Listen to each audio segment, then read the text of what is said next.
I'm going to talk a little bit about fine dining, because I think fine dining is doomed. The fine dining as we know it, I don't think it's going to be around for very much longer, for many reasons. It's impossible to get staff that are prepared to work 80, 90, 100 hours a week for shit salaries.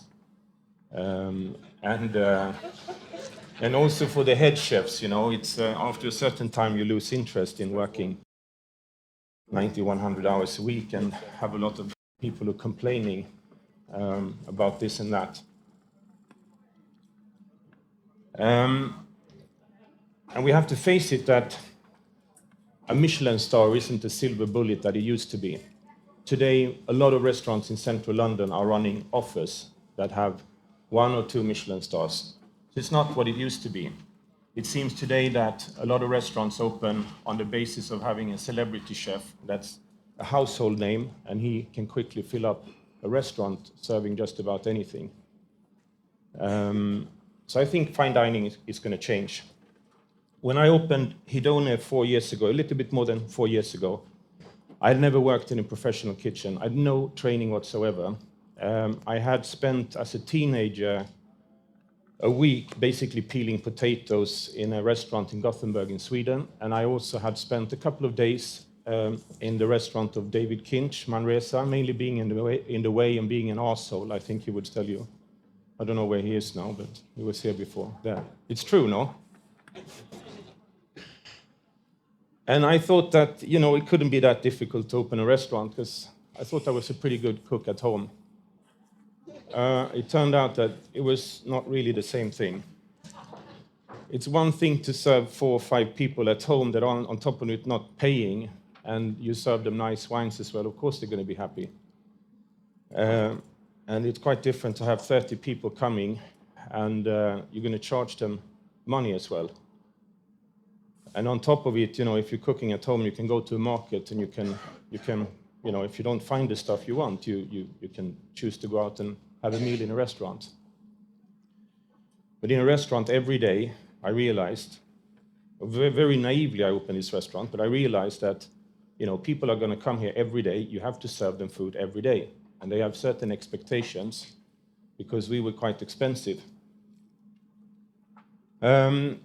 So it was very, very difficult. Nobody wanted to work with me because I had no CV. I advertised for kitchen staff. I got 0 replies from people who had any sort of experience from kitchens. I had people who didn't have a work visa, who had no experience from kitchen work, who applied for job. Finally, I found, literally 2 days before we were scheduled to open, I found 2 young French chefs who were basically out of school, didn't speak any English, and I could offer them accommodation so I could get started. I found a location, and that was actually the most easy thing. I thought it was a good location in Chiswick in West London. For those who don't know, it's a quite posh area with a lot of wealthy people, and it was quite close to a pretty big business park where thousands of people were working. So I thought this is a perfect location. And naively, I thought that if you make good food, then people will come. It turned out to not be the case at all. People were quickly telling me that it was actually on the completely wrong end of Chiswick High Road. So this is not a place where people would go to. And we struggled quite a bit in the beginning.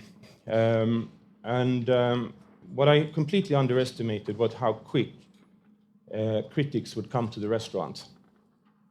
And good for me, they liked what we were doing. So we had a string of mainly raving reviews, and it filled the restaurant. It culminated with the notorious A.A. Gill, who gave us a rare double 5-star, and it took 4 days, and we were fully booked for 4 months.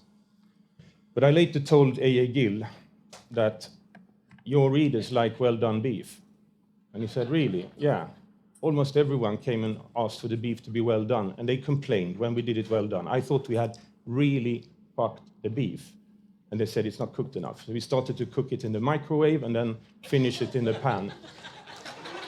And it was horrible, absolutely horrible. One day I sat down after a Saturday night service, I opened a bottle of wine, and I just said to myself, if this is what I'm going to do, then I don't want to do it anymore.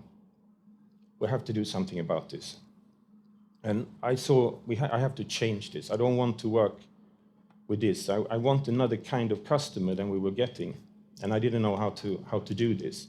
We had already had some regulars that were coming, and I saw the way out of this was to collect more regulars that appreciated what we were doing. So we tried to give these regulars the best possible service, the best possible experience. And gradually, we managed to build up a good business through these regulars. But it was a painful process before we got there. And I think the fuel that made me actually continue despite all the difficulties were the very inspiring people who came to eat, like big name chefs. I didn't know, why they came, but one of the very first big name chef who came to the restaurant is here today. It's Phil. You were actually the very first one, and I don't really know how you found my restaurant because we'd only been open for maybe 10 days or something when you came. And then Ducasse came after a couple of months. I think he was curious because A.A. Gill trashed Ducasse at Dorchester when they opened, so he wanted to see what would give 5 stars from Gill. I don't think he understood what it was, but he came anyway. And we had loads of other. The only time I was really nervous when I was cooking was when Olivier Rolancher came with his family. For me, one of the greatest chefs ever. And I was going to cook fish for him. That was very, very, very nervous moment for me. And he started to eat his fish, and he did this to me. So I went out to him. We have a very open kitchen, and I thought, okay, there's a problem here. So he asked me, how did you cook the fish? And so I said, is there a problem? No, it's fantastic, he said. That made me really proud. So anyway, gradually we managed to build up these regulars, and we started to do only tasting menus. For a while, we were turning tables like crazy. We had problems storing all the food that we got in delivered every day. We were putting in meat here and there, and it was complete chaos because we didn't have the space to do the covers. The kitchen wasn't. I had designed everything myself, and obviously I was clueless doing this. So we just couldn't carry on doing this. So slowly we started to do a tasting menu only format because for me, from a business point of view, the only way of succeeding was to make sure people were sitting as long as possible in the chair rather than turning the tables and drink as much as possible. So that way we get a high average spend. You have to choose. You can't do both things because you don't know beforehand who's going to eat a la carte 3 courses and is going to leave so you can fill the space or fill the seat in 2 hours. Or you have to make sure that people sit there for 3.5 hours and drink. So that's the choice we made, to go tasting menu only.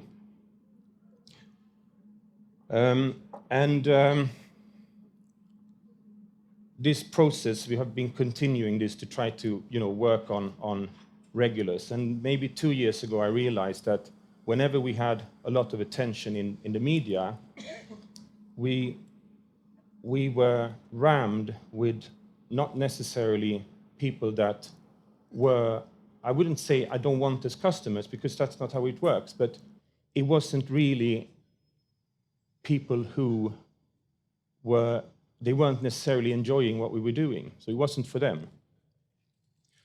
So I took a decision to actually try to avoid attention. There was once a fantastic review that was due out in a magazine that would be distributed all over West London. And I called the editor and said to him, can you please bury that? But it's a fantastic review. It's an incredible review. Yeah, but I'm not going to send you any pictures that you want, so. And he said, okay, I don't understand it, but it was just because we can't cope with that. So 4 or 5 months ago, when I realized, or when I saw that we now have a critical mass of returning customers, I took the decision, now I want to run this in a sustainable way. I want to do the food that I want to do, namely I want to work with off-the-scale exceptional produce, and I want to cook many things à la minute. And I want to do My food is based a lot on all the food memories I have from eating around over many, many years all over the world. And it's like flashes of this, flashes of that, that are inspiration for me. And I want to work with these incredible produce and serve those to my customers. And it means that we can only do a certain number of covers, because otherwise you can't do that, the quality that I'm looking for. And finally, I felt now we have a critical mass of returning customers. Our most returning customer, he's been 250 times to my restaurant in a little bit more than 4 years. So people always ask me, does he live in Chiswick? No, he lives in Amsterdam. The second most regular customer has been more than 100 times. He lives in Frankfurt. And those two, they have their names on 2 chairs. And I now have probably 25 people who are chasing their names on a chair. So they keep asking me, how many more meals do I have to do to get my name? That's actually turned out to be a very, very good marketing trick, to put the name on a chair. Because there's a lot of people that knows, one of them at least, that he's got a name on it. He's very present on Twitter. So sometimes people come in and eat, and they tweet that I'm warming your seat. It's actually priceless. So what we're going to do now is to do the restaurant I wanted to do from the beginning. The no menus. We're going to specialize on feeding the people who want to come and eat, and who want to eat the food that we serve, namely food that I like to eat and food that I want to eat over and over again. We try not to do too much magical tricks, because a lot of magical tricks, they're fun once. Second time, they're kind of okay, and the third time it's like a bad joke. You've heard it before. So what's the point? That's our goal. And I think fine dining, if it's going to be sustainable, we need to work and get the customers. I don't think a lot of fine dining up until today has been built on chasing a lot of accolades, and then the accolades will give you the customers. But I think that's it's going to be changed. I don't think it's going to continue like that. So my solution to this is to focus entirely on my customers, making them happy, so they return and they send their friends. It's much, much more important than accolades. Is this time here something for my... Is that how long? Okay, so I don't have a lot of time left.